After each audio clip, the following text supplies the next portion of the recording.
Then we're going to focus on door and wall changes. So basically for this particular trap, this is a false passage. So you're moving down this hallway, you want to move into this room, and it appears that the path is clear. You can just walk right through. And if you click and drag, as you can see, the path appears clear, unlike if you try and go through a wall, you get that dotted line. So it appears to be clear, but when they reach this point, they get sealed in and the real passage is revealed. Okay, so let's see how this works. So let's reset it. And what we have here is a secret door. So as you can see to the player, it just looks like a normal wall. There's no indicator of a door because it's a secret door. We have the pressure plate. I step on that activates it. We have a false wall over here, and we also have a hidden tile showing the graphic of the wall. So this, what appears to be a sliding wall, is actually just an animated door. And then the wall under here, we take a look at our walls layout. There's a wall under here, and the wall under here starts out as a normal wall and gets converted into an invisible wall like this one starts out as. Okay, so we have a door, which is a secret door that is in the open state, and it's tagged as door. We have a wall here as well as a tile here with a hidden graphic that looks like a wall segment. The tile is tagged and hidden.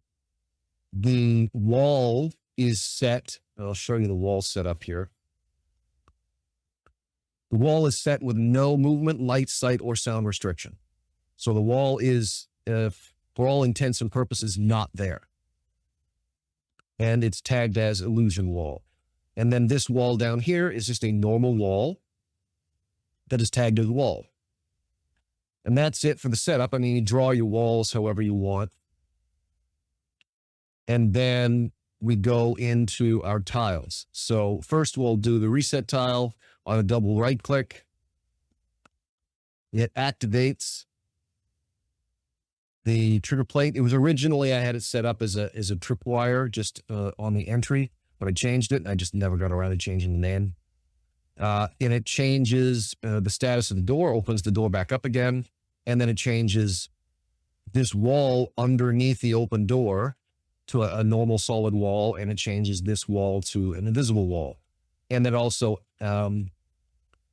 hides this tile.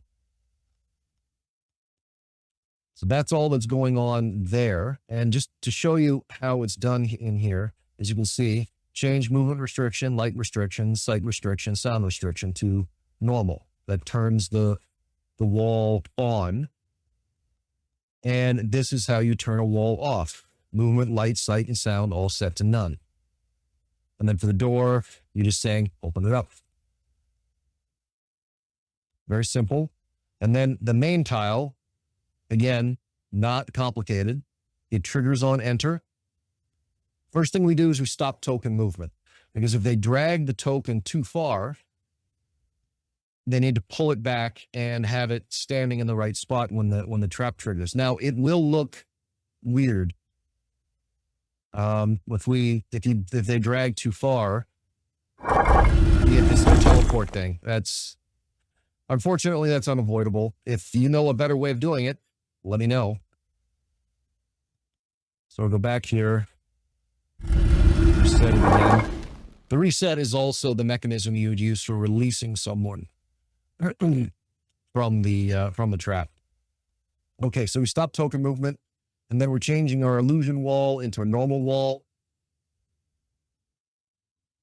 We're showing the tile here. So there's a graphic to go with the barrier of the wall, and we have them happen basically at the same time, followed by starting the animation of the door closing. And then while that's happening, we also make this wall invisible. So the door, this slides up out of the way, And at the same time, this passage gets revealed. And then we deactivate the tile they're standing on just to prevent it from doing multiple activations. For the animated door, down here, it is this one here. So as far as restrictions go, it blocks everything like a normal wall or door would. It's a secret door, so that doesn't show up as a door to the players. It starts out in the open state. The sound effect for it is stone, gives a nice sliding, grinding stone sound. We set it to slide. We set the graphic, which, by the way, is the same graphic I'm using for all the walls, just so that everything looks the same. And so the door looks like it's just another segment of wall. I've reversed the direction just so that it moves in the right way. I changed the door animation duration. Normally it defaults to 750 milliseconds. I doubled that so that it matches up with the sound effect. So the visual slide takes as long as the auditory slide. Animation strength of 1. That means the door will completely move from this open position to the closed position. Less than 1, it won't go all the way. And more than 1, it will go further. So like in less than 1, the door will only partially open. So it will only partially cover this area. And more than 1, it would slide down into here. And then tagged as door. And that's all there is for setting it up. It is really simple and straightforward. I'll be adding it to the version of the module, my Traps and Puzzles module that I'm uploading today. So you can get the link for that down in the description along with all my other stuff. And hopefully you found this helpful and interesting. Have a good one.